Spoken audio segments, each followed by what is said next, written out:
Hi,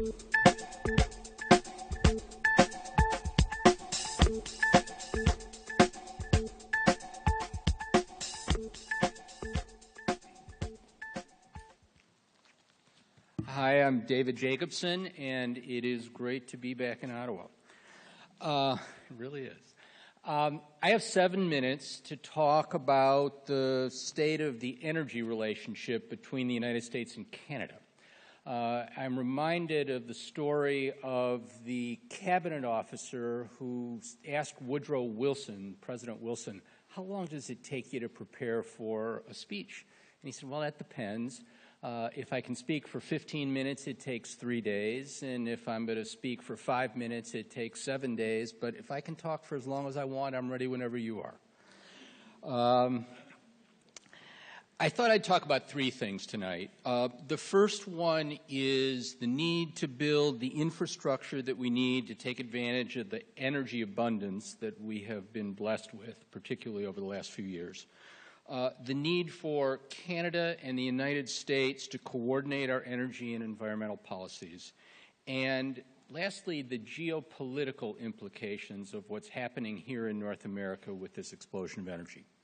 First, the need for infrastructure. And I will warn everyone, I am not here to talk about Keystone. That's somebody else's problem these days, fortunately. But the fact is that Keystone is a very small subset of a much bigger problem. This is a problem that we have in the United States. It is a problem that you have in Canada. It is a problem that we have between the United States and Canada. It applies to oil pipelines. It applies to gas pipelines, electric transmission lines, LNG ports, refineries, and any other piece of energy infrastructure. And my point here is a very simple one. If both of our, and that is that both of our countries need to be able to make the decisions about whether or not to build infrastructure more quickly. It simply cannot take years or decades to decide whether or not a piece of infrastructure is a good idea.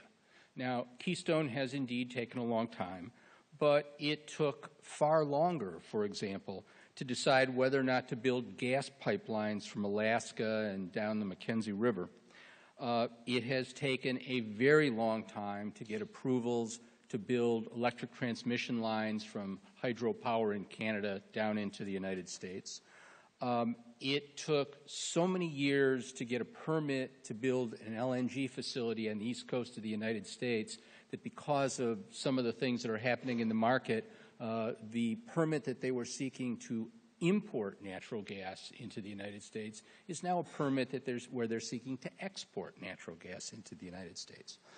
And I'm not saying that any one of these projects should or shouldn't be built, but my point is that it should not take 5 years, it should not take 10 years, it should not take 20 years to decide whether or not this is a good idea. Second point is the need for us to coordinate our national environmental policies. The United States and Canada share the longest border between two countries anywhere in the world, defended or undefended. It's about 9,000 kilometers long. It was established by a treaty back in 1918. And while the border is recognized in Canada and it's recognized in the United States and it's recognized around the world, somebody forgot to tell Mother Nature. Our air, our water, our climate do not respect that 9,000 kilometer line.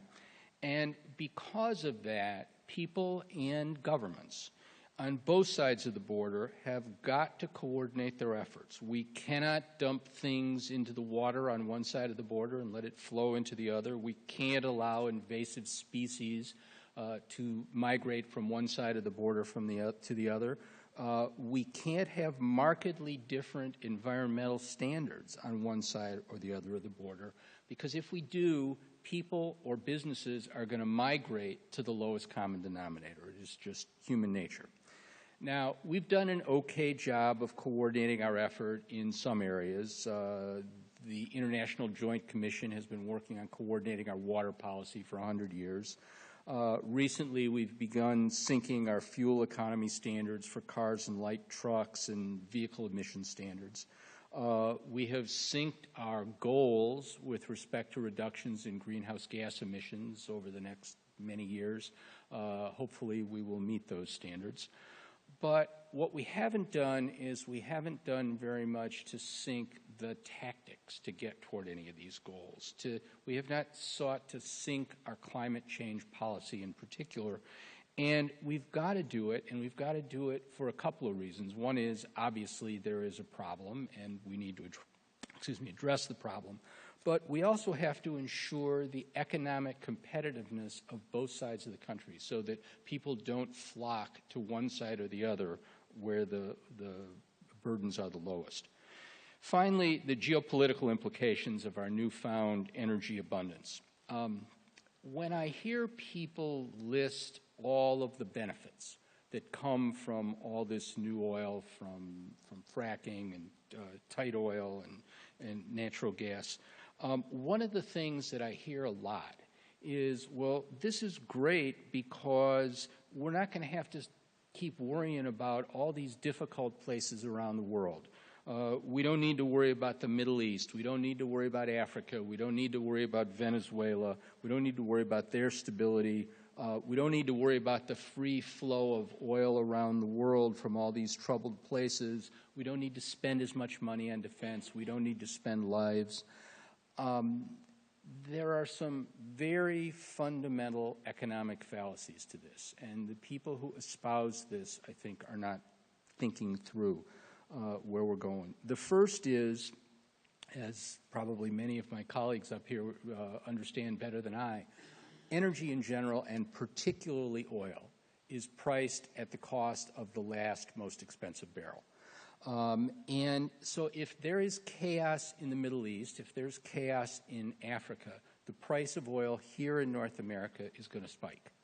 The second thing is that those places around the world that depend on African oil, that depend on Middle Eastern oil, places like Europe and China, these economies will suffer and suffer dramatically if there is a disruption in oil from those countries. And those are the countries that are among the largest markets for our goods and services. Canada and the United States are trading nations. The United States, in fact, is the world's largest trader of goods and services. And our economy, our jobs depend on these foreign markets for our goods. And so we are, unfortunately, going to have to continue to be involved in trying to maintain the stability of some of these very troubled places around the world. So remember, North America is facing an extraordinary economic opportunity as a result of the newfound abundance of energy. But in order to benefit from this abundance, we have got to see to it that we are able to make our infrastructure decisions in real time. We have to coordinate our environmental and climate policies on both sides of the border. And we have to see to it that the energy markets around the world are safe and that energy flows around the globe efficiently. And next time, I hope that you ask me to talk for as long as I want. Thank you very much.